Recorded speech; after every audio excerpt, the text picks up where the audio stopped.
અથવા તો આદિવાસી જે શબ્દ છે અથવા આપણે જે પોતાની જાતને માનીએ છીએ આદિવાસી, તો મારે પર્યાવરણ સંરક્ષણ માટે હંમેશા તત્પર રહેવું જોઈએ, કારણ કે મારા સિવાય તો બીજા કરવાના નથી અને હું બીજા ઉપર શું કામ અપેક્ષા રાખું? મારી જવાબદારી જો હું ન નિભાવું તો બીજાને ઉપર રાખેલી અપેક્ષાઓ ખોટી નીવડે. આમ કે ને કે પારકીમાં જ કાર એની જેમ છે કે આપણને બીજા લોકો શું કામ બતાવે કે તમે આદિવાસી છો, તમને આની જરૂર છે. આપણે આદિવાસી છીએ, આપણી પાસે પોતાના મૂલ્યો છે, ભાષા છે, પહેરવેશ,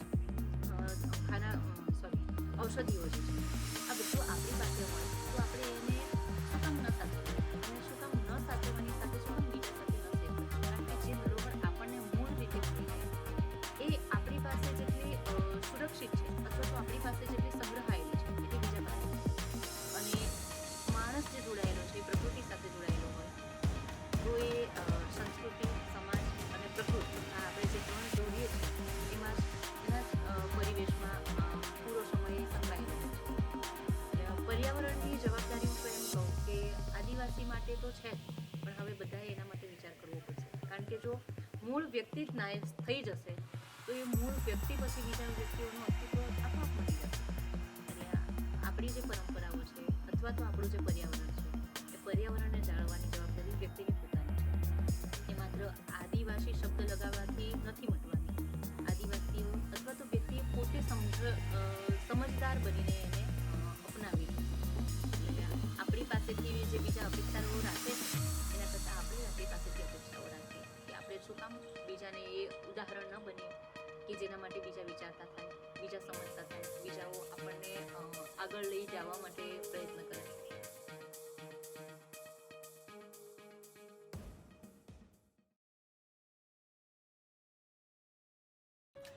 જય આદિવાસી, જય જોહાર. આજે આપણે એવી આદિવાસી દીકરીને મળી રહ્યા છે જેઓએ શિક્ષણને શસ્ત્ર બનાવીને સંઘર્ષથી સફળતા સુધીનો માર્ગ પાર કર્યો છે.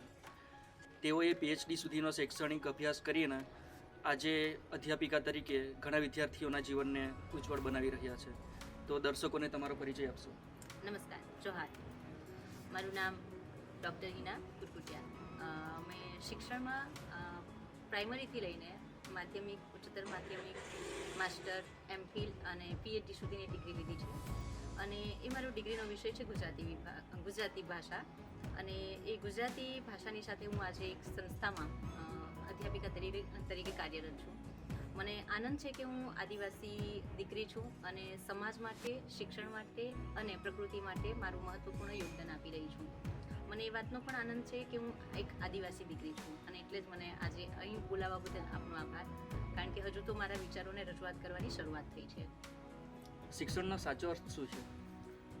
ઘણી જગ્યાએ તમે વાંચ્યું હશે કે શિક્ષણ એ જે છે એ દરેક માટે અલગ રીતે રહ્યું છે. મારા માટે જે શિક્ષણ છે એ માત્ર માહિતી મેળવવા માટે નથી.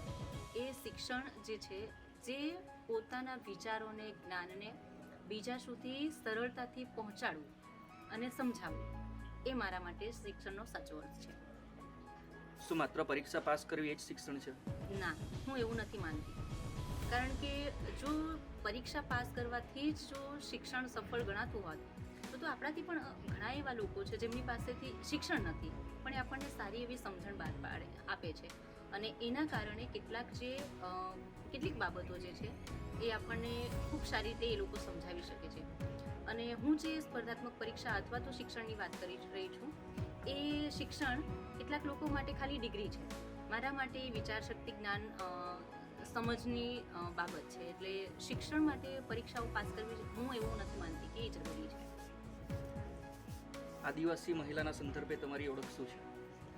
એક આદિવાસી મહિલાના સંદર્ભે મારી ઓળખ કેવી હોય તો હું એક આદિવાસી દીકરી છું અને એનો મને ખૂબ જ ગર્વ છે. કારણ કે હું પ્રકૃતિ સાથે, સમાજ સાથે, શિક્ષણ સાથે આગળ વધી છું. એટલે મને ખબર છે કે એક આદિવાસી દીકરી તરીકે શિક્ષણ મેળવવા માટે, સમાજ સાથે કદમ મિલાવવા માટે અને પોતાને પ્રગતિમાં લાવવા માટે ખૂબ મોટો સંઘર્ષ થાય છે. ત્યારે એ બાબત એ પ્રમાણે કહી શકાય કે જો પોતાનામાં કશું જ કરવાની આવડત ન હોય અથવા તો પોતાના અંદર કશી કૌશલ્યતા ન હોય તો બહુ બધું હોવા છતાં તમે એ સિદ્ધ નથી કરી શકતા જે એક દીકરીએ કરવું જોઈએ. અને મને એવું લાગે છે કે કેટલાક સંઘર્ષો પાર કર્યા પછી આપણી બધી જ દીકરીઓ જે છે આદિવાસી હોય કે કોઈ પણ હોય, પણ આદિવાસી દીકરીઓ માટે એટલા માટે વધારે મહત્વનું છે કારણ કે એમને પોતાની જાતને સાબિત કરવાની છે. પોતે શું છે એ સમાજને બતાવવા માટે એમણે પોતે સંઘર્ષ કરીને આગળ વધવું પડશે અને કશુંક મેળવવા વગર એ ક્યારેય પાર નથી પડતું. એટલે આદિવાસી મહિલા તરીકે હું એટલું કહીશ કે બધાએ જ પોતાનું કૌશલ્ય જે છે એ હંમેશા વિકસાવતા રહેવું જોઈએ. ઓકે. આદિવાસી સમાજમાં મહિલાની ભૂમિકા શું હોય છે? આમ તો કહેવાય કે દીકરી એ બે કુળનો દીવો અજવાળે છે કારણ કે એક ઘર છોડીને બીજા ઘર સુધી જવાનું હોય છે અને બીજાના સમાજ, બીજા કુટુંબનો જે વંશવેલો છે એને આગળ વધારવાનું છે. તો એની પાસે જો શિક્ષણની સમજ ના હોય અથવા તો એ આદિવાસી તરીકે એની પાસે પરંપરા, સંસ્કાર અથવા તો જે પૌરાણિક પરંપરાઓ જે છે, સોરી પૌરાણિક ના કહેવાય પણ જે આદિવાસીઓની પરંપરા છે એ જાણતી હશે તો એ બીજા પોતાના જે બાળક છે એની સાથે સાથે સમાજને પણ આગળ લઈ જશે. એટલે એમ કહી શકાય કે સ્ત્રીઓ જે છે એક કુટુંબથી બીજા કુટુંબ સુધી એક પરંપરાઓમાંથી બીજા પરંપરાઓને લઈ જવા માટેનો સેતુ છે. શિક્ષણ આદિવાસી મહિલાઓ માટે કેમ મહત્વનું હોય છે? એ જેમ આગળ કહ્યું એમ એ એક સમાજથી બીજા સમાજ, એક કુટુંબથી બીજા કુટુંબ સુધીનો સેતુ હોય છે. જ્યારે બંને બાજુથી જો શિક્ષણ, સમાજ, પોતાનું કુટુંબ એ બધાને સાંકળી રાખવાનું કામ જો હોય તો એ સ્ત્રી કરે છે. ઘરમાં ભલે પુરુષો હોય એ આર્થિક રીતે કમાતા હોય અથવા તો બીજી કોઈક બાબતોમાં મદદ કરતા હોય, પણ જેટલું કામ સ્ત્રી સહજતાથી, સરળતાથી સમાજમાં કરી શકે અથવા તો પોતાના બાળકોમાં કરી શકે અથવા તો પોતાના માટે કરી શકે, એના માટે એ સૌથી વધારે સારું એવું માધ્યમ છે. એના કારણે અથવા તો એના માટે કહી શકાય. ઓકે. આદિવાસી મહિલાઓને આજના સમયમાં કયા પડકારોનો સામનો કરવો પડી રહ્યો છે? કેટલીક જગ્યાએ જોવા મળ્યું છે મને, આ મારા અનુભવો છે કે હજુ પણ આપણે કહી રહ્યા છીએ કે શિક્ષણ મફત મળી રહ્યું છે, શિક્ષણમાં મધ્યાહન ભોજન છે, કપડાં છે, યુનિફોર્મ છે, જવા આવવા માટેના વાહન વ્યવહારની વ્યવસ્થા છે, પણ છતાં આદિવાસી મહિલાઓને આદિવાસી વિસ્તાર ત્યાં હજુ પણ તમે જોયું હશે કે ક્યાંક નેટવર્કો નથી, આરોગ્ય સંસ્થાઓ નથી, સ્કૂલો નથી. આ બધા ભૌતિક બાબતો કરતાં પણ હું એમ માનું છું કે પોતાના જીવન માટે જો કશું ન કરી શકે એવી કોઈ સુવિધા ન હોય અથવા તો એવું કોઈ માધ્યમ ન હોય તો આ જે પ્રજા છે અથવા તો આ જે આપણો સમાજ છે એને આગળ કઈ રીતના મૂકી શકશો? જે પાયાની જરૂરિયાતો છે એના માટે આ જે સંસ્થાઓ છે, આ જે સુવિધાઓ છે, આ જે યોજનાઓ છે એ અગત્યની છે. માટે જે મહિલાઓ છે એમણે, મારા તરફથી તો હું એમ જ કહીશ કે જો તમે તમારા કુટુંબનું, પોતાના સમાજનું, પોતાના બાળકોનું ભવિષ્ય ઉજ્જવળ કરવા માંગતા હો તો હવે આ જે ભૌતિક બાબતો છે એની ઉપર બહુ નિર્ભર ના રહો કારણ કે સમાજ બહુ આગળ વધી ચૂક્યો છે, બહુ બધું સોશિયલ મીડિયા ચાલી રહ્યું છે, એની ઉપરથી તમે તમારા બાળક માટે, તમારા કુટુંબ માટે, પોતાની માટે બહુ બધી દિશાઓ નક્કી કરીને ખોલી શકો છો. એટલે મને એવું લાગે છે કે હવે જરૂરી ભૌતિક વસ્તુઓને જોવાની નથી, પોતાની વિચાર શક્તિઓને, પોતાના જ્ઞાનને, પોતાના કૌશલ્યને કેવી રીતના વિસ્તારી શકો એના માટે. સંસ્કૃતિ અને પરંપરા જાળવવામાં એક મહિલાનું યોગદાન શું છે? સંસ્કૃતિ એ માત્ર મૂળભૂત અથવા તો ભૂતકાળનો પરંપરાનો રસ્તો છે એમ નહીં કહી શકાય, પણ તમે જે કહી રહ્યા છો કે સંસ્કૃતિ અને પરંપરામાં, તો તમે જોયું હશે કે આપણા સમાજની અંદર નાના મોટા પ્રસંગો, કથાઓ તો ના કહી શકીએ પણ છઠ્ઠીઓ છે, જન્મના પછીથી લોકગીતો છે, તહેવારો છે, કેટલીક એવી બાબતો છે જેની અંદર મહિલાઓ આગલી પરંપરાઓને બીજી પેઢી સુધી લઈ જાય છે. એમાં એક સારું એવું માધ્યમ જે હમણાં સમય ચાલી રહ્યો છે લગ્ન સમયનો, તો એમાં જે પરંપરાઓ આદિવાસીઓની છે એ પરંપરાઓની સાથે જોડાયેલી ઘટના, એ પરંપરાઓની સાથે જોડાયેલા ગીતો, એ પરંપરાઓની સાથે જોડાયેલા લોકો, એની સાથે વહેતું જ્ઞાન, એની સાથે વહેતી ભાષા, એ બધાને જ આગળ લઈ જવા માટે આ સંસ્કૃતિ અને પરંપરા ઓળખ બની રહી છે. કોઈ તમને એમ કહે કે તમે આદિવાસી છો એટલે જરૂરી નથી કે એ આદિવાસીઓની કલ્પના બહુ વર્ષ પહેલાં જે હતી એ પ્રમાણે જ કરે. પહેરવેશ એટલે કે બાહ્ય દેખાવ, આંતરિક બાબતો અને પોતાના વિચાર, એ ત્રણેય બાબતોમાં જો સુધાર કરવો હોય તો જરૂરી નથી કે આદિવાસીઓ જે પહેલાં કપડાં પહેરતા હતા અથવા તો જે રીતે પહેલાં એમની રહેણી કહેણી હતી એની જ અપેક્ષા તમે હમણાં કરી રહ્યા છો. બિલકુલ એવું નથી, કારણ કે માણસના મનની અંદરના વિચારો પોતાને વ્યક્ત કરે છે. કપડાઓ પોતાનો જે દેખાવ છે એ વ્યક્ત નથી કરતો, અને એ મહત્વનું પણ નથી. કારણ કે પોતાની જાતને બીજા સુધી જો મૂકવી હોય તો બાહ્ય દેખાવ તો ગમે તે હોય, એના માટે એ જરૂરી નથી. એટલે સંસ્કૃતિ અને પરંપરાને લઈને જો વાત કરવી હોય તો મને એમ થાય છે કે જે પરંપરાઓ આપણી પાસે છે એના માટે દેખાડાની જરૂર નથી, એને આત્મસાત કરવાની જરૂર છે, એને સમજવાની જરૂર છે, અને બીજા સુધી એને સમજાવવાની જરૂર છે. હું એવું માનું છું. ઓકે, યુવા આદિવાસીઓએ પોતાની પરંપરા વિશે શું સમજવું જોઈએ? હું એવું માનું છું કે પરંપરા એ જે છે તો પેઢીઓ દરથી ચાલી આવી છે, એના માટે તો એને પરંપરા કહેવાય છે. જો પરંપરાને આપણા મૂળભૂત લોકોના નોલેજને નહીં જાણીએ તો એનું મૂલ્ય આપણે સમજવાના જ નથી. જો પરંપરાને સમજીશું, એના મૂલ્યો વિશે સમજીશું તો આપણે બીજાને કંઈક સમજાવી શકીશું. જો વ્યક્તિ પોતે જ નથી સમજતો, એનો મતલબ એમ કે આજની જે પેઢી છે, યુવા પેઢી, એ કોઈક બીજી જ દિશામાં જઈ રહ્યું છે. એમને પોતાને ખબર નથી કે એમની પાસે કઈ ધરોહર ઉપલબ્ધ છે. જો એ પોતાની ધરોહર જે પરંપરાવાળી જે છે, એમના ભાષા કૌશલ્યની હોય, એમના જ્ઞાનની હોય, એમની ઔષધિની હોય, આ બધી જ જો વાતો વિશે એ જાણે, પોતાના ઇતિહાસ વિશે જાણે, પોતાના અધિકારો માટે જાણે, અને બીજા સમાજ સામે મૂકવા માટે એમની પાસે આ સોશિયલ મીડિયા બહુ સારું એવો માધ્યમ છે. તો તમારી પાસે જે આવડત છે એને બીજા સુધી મૂકવા માટે તમે જે બીજા બાબતો માટે જેટલું ફેલાવો કરી રહ્યા છો એટલું પોતાના જ્ઞાતિ માટે, પોતાના સમાજ માટે, પોતાના નોલેજ માટે અને પોતાની આવડત માટે જો કરો તો બધા જ આદિવાસીઓને એ આપણે એક દિશામાં લાવી શકીશું અથવા તો એક સાથે સંગઠિત કરી શકીશું. એટલે મને એવું લાગે છે કે આ જે યુવાઓ જે છે એમની પાસે જેટલું એકબીજાને જોડવાનું, એકબીજા સાથે ભળવાનું, એકબીજા સાથે વાતો કરીને પોતાને ઉદ્ભવેલા પ્રશ્નોનું સમાધાન મેળવવાનું કામ જો હોય તો યુવાઓ એ સમાધાન પ્રશ્ન બધાને જ વ્યવસ્થિત રીતે સમજી શકે અને બીજાને સમજાવી પણ શકે. આદિવાસી યુવાઓએ વડીલો પાસેથી શું શીખવું જોઈએ? આપણી ધરોહર જ વડીલો છે. જો એમની સાથે, એમની પાસે અને એમના સાથે સંકળાયેલા નહીં રહીએ તો આપણી પાસે જે ધરોહર જેને આપણે માનીએ છીએ એ ખતમ થઈ જશે. વડીલો પાસેથી આપણને આપણાથી આગળના સમયની અથવા તો આપણા પૂર્વજોના સમયની અથવા તો આપણા સમાજની સાથે બહુ પહેલાં જે બાબતો, ઘટનાઓ, જે પ્રયત્નો છે, જે સલાહો છે, જે સૂચનો છે, જે સમસ્યાઓ છે એ વિશે જાણવા નહીં મળે.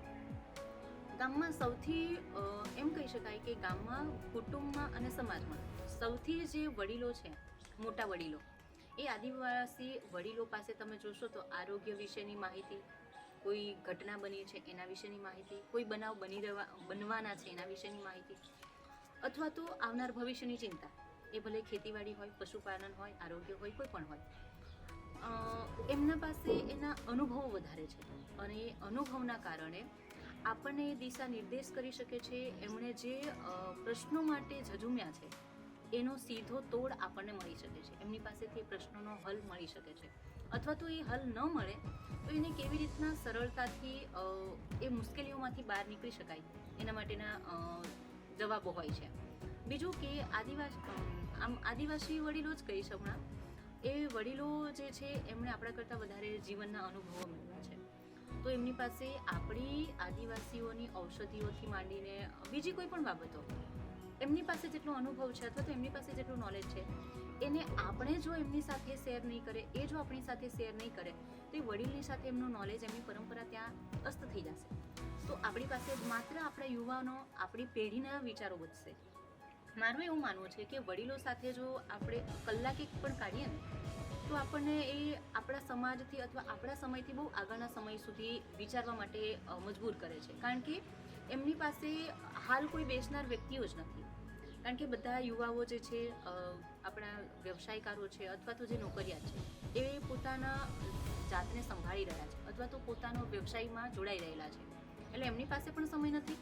નાના બાળકો જે છે એમની પાસે સમય છે, પણ જે વડીલ જે વાત કરે છે એ સમજવાની શક્તિ બાળકો પાસે નથી. એમની પાસે બાળક જે સમજી શકે એટલી જ એમને એ લોકો એમની જે વાત છે એ કરતા હોય છે. વડીલો પાસેથી મને એમ લાગે કે જેટલું કદાચ આપણું જીવન નથી ને, જેટલું આપણે જીવી રહ્યા છે એ વર્ષોથી પણ વધારે ઉપરના એમની પાસે અનુભવો છે. તો એ અનુભવોનો ઉપયોગ કરીને આપણે આપણી પરંપરા, આપણી સમસ્યાઓ, આપણા વિચારો અને આપણી જ્ઞાન શક્તિ, આપણું મૂલ્ય વધારી શકીએ એમ છીએ. તો જેટલા પણ વડીલો છે એમની સાથે બેસીએ અથવા તો એમની સાથે ચર્ચા કરીએ અથવા તો એમની સાથે ડિબેટ કરીએ તો આપણને એવો ઘણો અનુભવ થશે કે આપણે હજુ બહુ પાછળ છીએ. અને વડીલો જેટલું કદાચ આપણને કહી શકે એ આપણને ઠપકારી પણ શકે, કારણ કે એમણે જે જમાનો જોયો છે, એમણે જે સમય જોયો છે એની આપણે કલ્પના નથી કરી શકતા. હાલમાં જ બહુ દૂર નથી જતા આપણે, પણ કોરોનાનો સમય બધાને યાદ હશે. તે ટાઈમે આપણને બધાને વડીલો જ યાદ આવ્યા હતા, કારણ કે આપણી પાસે આપણા માથે હાથ મૂકનારા આપણા વડીલો જ છે. તો એ વડીલો આપણને સમજાવે છે કે કઈ મુશ્કેલીમાં, કયા સમયે, કેવી પરિસ્થિતિમાં આપણે કેવી રીતના બહાર નીકળી શકીશું.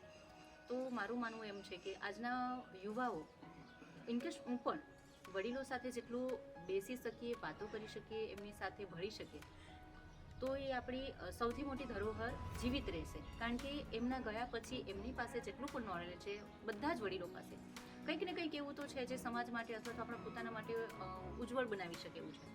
તો આપણે થોડો સમય કાઢીને વડીલો પાસેથી એવું જાણીએ, એવી માહિતી મેળવીએ જે આપણી પરંપરાઓમાં આગળ લઈ જઈ શકીએ, એના માટે જરૂરી છે. ઓકે, શિક્ષણ અને પરંપરા વચ્ચે સંતુલન કેવી રીતે રાખવું જોઈએ? જો આજે હું શિક્ષણ મેળવી ન હોત તો તમે મને અહીં બોલાવ્યું ન હોત. બીજું કે હું આદિવાસી ન હોત તો પણ તમે મને બોલાવ્યા ન હોત. એનું આ સીધું કારણ છે કે મારી પાસે શિક્ષણ છે અને હું એક આદિવાસી દીકરી છું. આ બે માધ્યમથી તમે મને અહીં આવકાર્યા છે.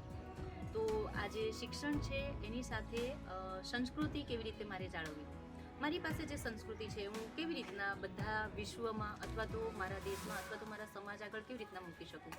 જો મારી પાસે શિક્ષણ ન હોય તો એને પ્રસ્તુત ન કરી શકું, કોઈને સમજાવી ન શકું, એની પાછળના રહેલા તથ્યો ન સમજાવી શકું, એની પાછળ રહેલા પ્રશ્નો, વિચાર, લાગણીઓ એ હું પ્રસ્તુત ન કરી શકું. કેમ કે આજે મારી પોતાની ભાષા જે છે અથવા તો બોલી જે છે, ભાષા પણ ન કહી શકું, બોલી છે, એ બોલી માત્ર મારા સમાજ કે મારા મિત્રો વર્તુળ પૂરતું જ માધ્યમિત છે, મતલબ ત્યાં સુધી સીમિત છે, બીજા સુધી નથી.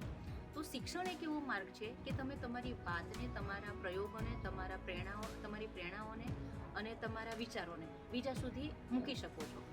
અને બીજા કોઈ તમને તમારી આજે પ્રેરણામાં વધારો કરી શકે એનું એક જ માધ્યમ છે શિક્ષણ. તો જો આપણે કરવી હોય સંસ્કૃતિની, પરંપરાઓની, તો એના માટે જે આ આધુનિક કહી લે અથવા તો પ્રાચીન કહી લો, પણ શિક્ષણ એ મહત્વનું છે. કારણ કે એના વગર તમે તમારી જાતને બીજા સુધી કેવી રીતના પહોંચાડશો. માટે હું એવું માનું છું કે શિક્ષણ હોવું જોઈએ. ડિગ્રી પૂરતું નહીં, પણ પોતાના વિકાસ માટે તો હોવું જોઈએ. તો આપણે હવે 18 વર્ષે જો મત આપવા માટે સક્ષમ થયા હોય અથવા તો આપણને અધિકાર મળે છે તો એ અભણ પણ આપી શકે છે મત અને ભણેલા પણ આપી શકે છે. પણ કોણને આપવું અથવા તો કોણને આપવાથી મારા સમાજનો અથવા તો મારો વિકાસ થઈ રહ્યો છે એની સમજ શિક્ષણ આપે છે. તો તમે શિક્ષણ લીધું હોય, સાચું શિક્ષણ, દેખાડાવાળું નહીં, તો એ જે સાચા શિક્ષણની જો સમજ હોય તો તમે તમારી વાતને મૂકી શકો છો, તમે તમારી જાતને પ્રસ્તુત કરી શકો છો અને બીજા સુધી પહોંચી શકો છો. એટલે મને એવું લાગે કે અહીં જો હું જે પહોંચી છું એ પણ એક શિક્ષણનું જ માધ્યમ છે. કારણ કે ડૉક્ટરેટ થવું એ જો પહેલા ધોરણથી લઈને 12મા કોલેજ સુધી જો ના ભણ્યા હોય તો ડૉક્ટર સુધી પહોંચવું અશક્ય જ છે. અને એ એક માધ્યમ છે, એના પગથિયા છે, એ કરવું પડે. એટલે શિક્ષણ જે છે હું માનું છું કે જરૂરી છે, પણ ખાલી દેખાડાવાળું નહીં, સમજશક્તિવાળું. આદિવાસી ભાષાનું મહત્વ શું છે? થોડા સમય પહેલાં જ કહ્યું કે આપણી જે આદિવાસી બોલીઓ છે, બોલીઓ ભાષામાં ત્યારે જ પરિવર્તિત જ્યારે એ બહુ મોટો બહોળો સમાજ બોલતો હોય. અને આપણા આદિવાસીઓમાં ઘણા એવા 12 ગામે બોલી બદલાય, તો એ 12 ગામની બોલી જે છે એમાં ભાષા બનવું થોડું અશક્ય જેવું લાગે.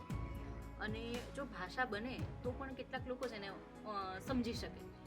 એટલે બોલી કહું તો વધારે સારું. તો એ બોલીમાં એમ છે કે બધાની બોલી જેમ સપ્તરંગથી મેઘધનુષ બની શકે અથવા તો 9 સુરોથી સૂર બની શકે, અને જેમ જીવનમાં અવનવિત રંગો જોઈએ એવી જ રીતે બોલીઓ જે છે એ આદિવાસીઓની ઓળખ છે.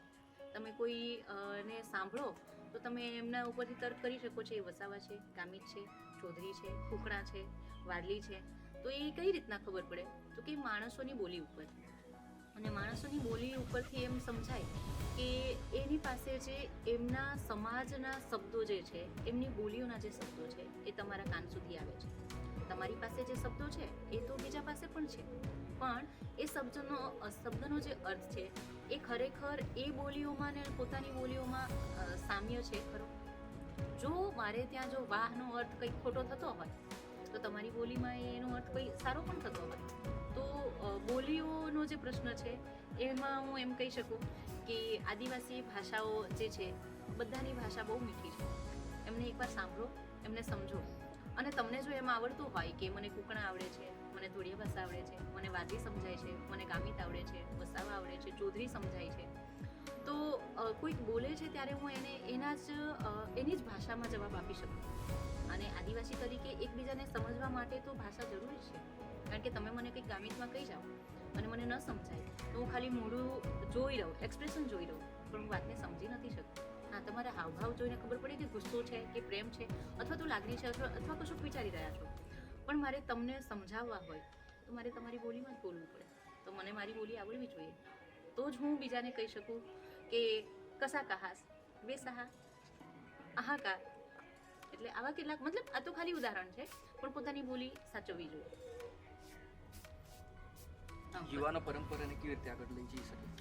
યુવાનો પરંપરાને એવી રીતના આગળ લઈ જઈ શકે કે સમાજમાં જે એમના તહેવારો છે, લોકગીતો છે, લોકકથાઓ છે, વાર્તાઓ છે, અથવા પોતાની જે રીત રિવાજોની પરંપરાઓ છે, પોતાના વેશભૂષામાં અથવા પરિવેશો, પરંપરાઓ, આ બધાને આગળ લઈ જવા માટે એમની પાસે બહુ સારું એવું માધ્યમ છે, હાલ મળી રહે છે.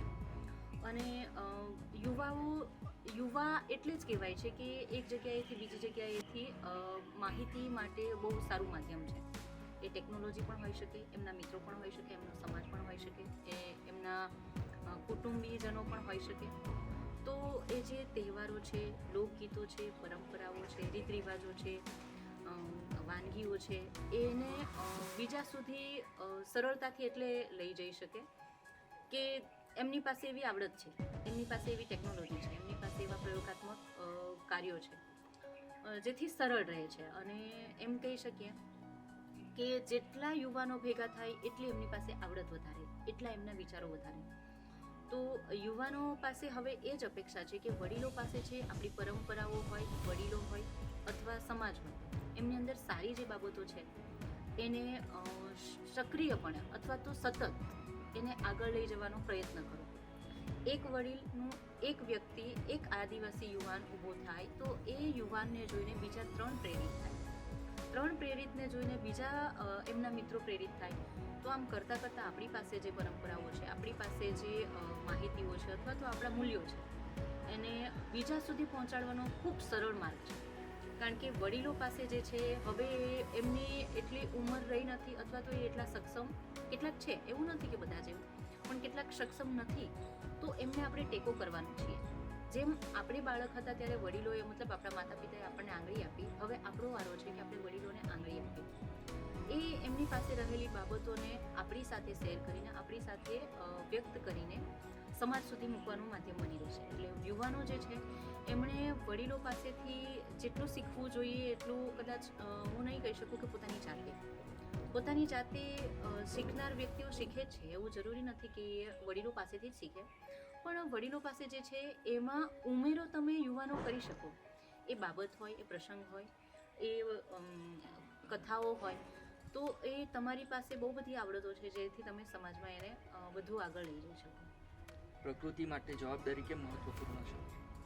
એટલા માટે જવાબદાર છીએ કારણ કે આપણે આદિવાસી છીએ. હવે આપણે આપણી પરંપરાને જો ન આગળ લઈ જઈ શકીએ તો બીજા કોઈ પાસે અપેક્ષા ન રાખી શકીએ. આપણે આપણું અસ્તિત્વ પોતે બનાવવાનું છે. અને પ્રકૃતિ સાથે જોડાયેલો માણસ એટલે કે આદિવાસી માણસ, એમને 3 બાબતોને હંમેશા પકડી રાખી છે: જળ, જમીન અને જંગલ. આ પ્રકૃતિ આપેલા સોર્સિસ છે જેના આધાર ઉપર એક મનુષ્ય જીવન વિતાવી શકે છે. આવનારી પેઢી માટે એ મૂકી ન જાય તો એને સાચવી ન શકે, અથવા તો એની સંભાળ ન રાખે હાલ, તો એવી અપેક્ષા બીજાઓ પાસે ન કરી શકાય. કારણ કે આપણે મૂળ પોતે અહીંના જો હોઈએ, આપણે ધરતીના મૂળ લોકો હોઈએ અથવા મૂળ બીજ છીએ, તો આ મૂળ બીજને સાચવવાની જવાબદારી પણ એમના વડીલો, એમના યુવાનો, એમનો સમાજ અને વ્યક્તિ પોતે છે. આદિવાસી પરંપરા અથવા તો આદિવાસી જે શબ્દ છે અથવા આપણે જે પોતાની જાતને માનીએ છીએ આદિવાસી, તો મારે પર્યાવરણ સંરક્ષણ માટે હંમેશા તત્પર રહેવું જોઈએ, કારણ કે મારા સિવાય કોઈ બીજા કરવાના નથી અને હું બીજા ઉપર શું કામ અપેક્ષા રાખું? મારી જવાબદારી જો હું ન નિભાવું તો બીજાને ઉપર રાખેલી અપેક્ષાઓ ખોટી નીવડે. આમ કે ને કે પારકી માં જ કાન વીંધે, એની જેમ છે કે આપણને બીજા લોકો શું કામ બતાવે કે તમે આદિવાસી છો, તમને આની જરૂર છે. આપણે આદિવાસી છીએ, આપણી પાસે પોતાના મૂલ્યો છે, ભાષા છે, પહેરવેશ, ઔષધિઓ જે છે, આ બધું આપણી પાસે હોય તો આપણે એને શું કામ ન સાચવવું અને શું કામ ન સાચવવાની સાથે શું કામ બીજા સાથે ન શેર કરવું? કારણ કે જે ધરોહર આપણને મૂળ રીતે મળી છે એ આપણી પાસે જેટલી સુરક્ષિત છે અથવા તો આપણી પાસે જેટલી સંગ્રહાયેલી છે એટલે બીજા પાસે નથી. અને માણસ જે જોડાયેલો છે એ પ્રકૃતિ સાથે જોડાયેલો હોય તો એ સંસ્કૃતિ, સમાજ અને પ્રકૃતિ, આ આપણે જે ત્રણ જોડીએ છીએ એમાં જ એના જ પરિવેશમાં પૂરો સમય સંકળાયેલો હોય છે. એટલે પર્યાવરણની જવાબદારી હું તો એમ કહું કે આદિવાસી માટે તો છે જ, પણ હવે બધાએ એના માટે વિચાર કરવો પડશે. કારણ કે જો મૂળ વ્યક્તિ જ નાશ થઈ જશે તો એ મૂળ વ્યક્તિ પછી બીજા વ્યક્તિઓનું અસ્તિત્વ આપોઆપ મટી જશે. એટલે આપણી જે પરંપરાઓ છે અથવા તો આપણું જે પર્યાવરણ છે એ પર્યાવરણને જાળવવાની જવાબદારી વ્યક્તિની પોતાની છે. એ માત્ર આદિવાસી શબ્દ લગાવવાથી નથી મટવાની. આદિવાસીઓ અથવા તો વ્યક્તિએ પોતે સમજદાર બનીને એને અપનાવવી જોઈશે. એટલે આપણી પાસેથી જે બીજા અપેક્ષાઓ રાખે છે એના કરતાં આપણે જ આપણી પાસેથી અપેક્ષાઓ રાખીએ કે આપણે શું કામ બીજાને એ ઉદાહરણ ન બનીએ કે જેના માટે બીજા વિચારતા થાય, બીજા સમજતા થાય, બીજાઓ આપણને આગળ લઈ જવા માટે પ્રયત્ન કરે. અને હું તો એવું જ માનું છું કે એક આદિવાસી દીકરી તરીકે મારે મારી જાતને કેટલું સાચવવાનું છે, કેટલું સમજવાનું છે અને મારે કેટલે સુધી પહોંચવાનું છે અને હું પહોંચું છું તો મારે શું આપવાનું છે. કારણ કે મારું અસ્તિત્વ હું ન ઉજ્જવળ કરી શકું અથવા તો હું પોતે જો ન ઊભું કરી શકું તો પારકી આશા સદા નિરાશા જેવું છે. એટલે એક આદિવાસી દીકરી તરીકે હંમેશા એવા પ્રશ્નો મનમાં હોય છે હવે તો કે શિક્ષણ છે, સમાજ છે, સંસ્કૃતિ છે, એ બધાને સાચવવા માટે મારે નિમિત્ત બનવું પડે અથવા તો મારા જેવા બધા જ યુવાનોએ બનવું પડે. એક સાથે એક દિશામાં જવાથી દિશા ચોક્કસ મળે છે, પરંતુ એક દિશા માટે અલગ અલગ દિશામાં ગયેલા વ્યક્તિઓ ક્યારેય એક વિચાર સાથે સંકળાઈ નથી ગયા. તે જરૂરી છે. એમ મોટિવ ટોક્સ માટે કંઈ કહેવું હોય તો શું કહી શકો? આજે ખૂબ આનંદ છે કે આપના થકી હું પ્રસ્તુત થઈ રહી છું, મારા વિચારોને વ્યક્ત કરી રહી છું. અને એ માટે જો મારે કહેવું હોય તો આ એક એવું માધ્યમ છે કે જ્યાં સંઘર્ષને પચાવી જાણનાર અથવા તો સંઘર્ષમાં ઉતરેલા લોકો અથવા તો સંઘર્ષમાંથી બહાર કઈ રીતના નીકળવું, અથવા આરોગ્ય અથવા શિક્ષણ અથવા સુવિધાઓ અથવા ગમે તે પ્રશ્નો હોય, આજે એક માધ્યમ છે એ એવા વ્યક્તિઓની ઓળખ કરાવે છે તમને કે જે ક્યાંક અંધારામાં છુપાયેલા હતા. એમની સામે આ તમે જેમ દીપ પ્રજ્વલિત કરો છો ને, અને એ દીપ જ્યાં સુધી દેખાય છે ત્યાં સુધી એ અજવાળું પાથરી શકે છે, પણ દીપના નીચે જે એનો પડછાયો છે એને નથી જોઈ શકતા. તો આ માધ્યમ એવું જ છે કે તમારી પાસે બહુ બધા દૂર સુધી જોનાર વ્યક્તિઓ બહુ બધા હશે, પણ જે મૂળ નીચે પડ્યા છે એ બહાર નથી આવી શકતા. અને એ મૂળને જો બહાર લાવવાનું કામ હોય તો આ તમારું જે માધ્યમ કામ કરી રહ્યું છે. મને આનંદ છે કે આવા માધ્યમમાં મારો પણ એક ભાગ બન્યો, એવો પણ એક સહકાર આપી શકે. જે પણ છે એ આ છે, સંઘર્ષ તો બધાના જીવનમાં હોય છે, એ ગમે એ રીતે હોય, એ નાનું પણ હોઈ શકે, મોટું પણ હોઈ શકે, કોઈની ગજા બહારનું પણ હોઈ શકે, કોઈના ગજામાં હોઈ શકે, એવા સંઘર્ષ હોય. પણ જે આ સંઘર્ષ જે છે એને તમે તોડીને બહાર નીકળો તો તમે તમારી જાતને ઓળખી શક્યા છો, તો તમારી જાતને તમે બીજા સમક્ષ મૂકી શક્યા છો. અને મારો પણ આવો સંઘર્ષ ઘણો છે, બધાનો જ હશે અને હોવો જ જોઈએ, કારણ કે સંઘર્ષ એ આગળ વધવા માટેની પ્રેરણા આપે છે. અને હું હંમેશા એવું વિચારું છું કે મારા માટે જે સંઘર્ષ આવ્યા છે એમણે જ મને કદાચ અહીં સુધી પહોંચાડવા માટેનો એક રસ્તો બતાવ્યો છે. અને કદાચ એટલે જ હું અહીં પણ ઉપસ્થિત થઈ છું, કારણ કે સંઘર્ષ જો ન હોત તો હું મારી જાતને સાબિત કેવી રીતના કરત. આ સંઘર્ષે મને હંમેશા મોટિવેટ કર્યું છે કે હું જેમણે નાસીપાસ કર્યા હોય અથવા જે પણ બાબતો મને નાસીપાસ થવા માટે મજબૂર કરતી હોય એ બધાને મેં ઓવરટેક કરી લીધી. અને હજુ પણ ઘણા એવા સંઘર્ષો બાકી છે જીવનમાં, અને બધાને જ હશે અને હોવા જ જોઈએ, કારણ કે તો જ પોતાની જાતને પ્રૂફ કરવાનું એક માધ્યમ મળે. એટલે બધાના જ જીવનમાં સંઘર્ષ હોવો જોઈએ એવું જરૂર નથી, પણ સંઘર્ષ આવે તો કેવી રીતના બહાર નીકળવો એ વિશેનો વિચાર ચોક્કસ બધાનામાં હોવો જોઈએ. આભાર સાથે વ્યક્ત કરવો જોઈએ મારે કે આપ સાથે મળીને આજે ખૂબ આનંદ થયો, અને આ જે વાતો છે, જે સંવાદ છે, એનાથી કેટલાક લોકોને નવી નવી બાબતો જાણવા મળશે, અથવા જાણેલું છે એને સમજવાનો અવસર મળશે, અને એમને પણ અહીં ઉપસ્થિત થવાનો અવસર મળશે એવી અપેક્ષા રાખું છું, અને ભવિષ્યમાં પણ ફરી મળી શકાય એવી ઈચ્છા ધરાવું છું. માટે બધાનો આભાર, અને આપ સૌનો ખૂબ ખૂબ આભાર, અને આપનો વિશેષ આભાર, કારણ કે તમે મને અહીં બોલાવી અને મને પોતાની વાત મૂકવાનો એક અવસર આપ્યો છે.